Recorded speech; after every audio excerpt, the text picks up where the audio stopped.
দর্শক, অবশেষে এই কাঙ্ক্ষিত এসএসসি পরীক্ষার ফল আজ প্রকাশিত হয়েছে। দেখা গেছে আসলে অনেকটাই রেজাল্টের উলটপালট হয়ে গেছে।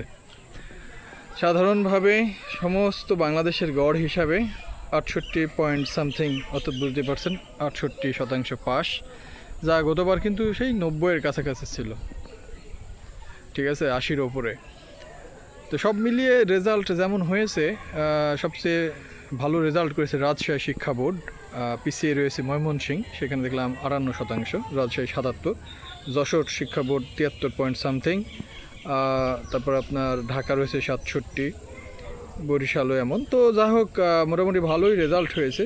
আর সবচেয়ে বেশি ফেল করেছে গণিতে এত বেশি ফেল করার কারণ বুঝতে পারছেন, গণিতে অনেকেই খুব ভালো কিছু করতে পারেনি। আলটিমেটলি ঢাকা বোর্ড বেশি ভালো করেনি, ঢাকা বোর্ড আরও ভালো করার কথা ছিল। রাজশাহী খুবই ভালো করেছে। রাজশাহীকে শিক্ষানগরী বলা হয়, রাজশাহীকে আসলে প্রশংসার দাবিদার। তারা টপ ফর্মে 77 পয়েন্ট সামথিং, ভালো রেজাল্ট করেছে রাজশাহী শিক্ষা বোর্ড। অভিনন্দন আমাদের পক্ষ থেকে। আর একটা ব্যাপার হচ্ছে যে মেয়েরাই বেশি জিপিএ পেয়েছে। জিপিএও গতবার কমেছে, প্রায় 40,000-এর কাছাকাছি, 40,000-এর ওপরে জিপিএ কমে গেছে। গতবার যা ছিল তার চেয়ে অনেক কমেছে। সব মিলিয়ে ভালো রেজাল্ট বলতে পারেন। 68% পাস এসএসসির রেজাল্টে। অনেকে ফেল করেছেন, হয়তো যারা ফেল করেছেন তাদের জন্য বলবো যে এটা কোনো ব্যাপার না, রেজাল্ট সামান্য একটা ব্যাপার। জীবনের এসএসসির রেজাল্টই যে জীবনের সব, তাও না।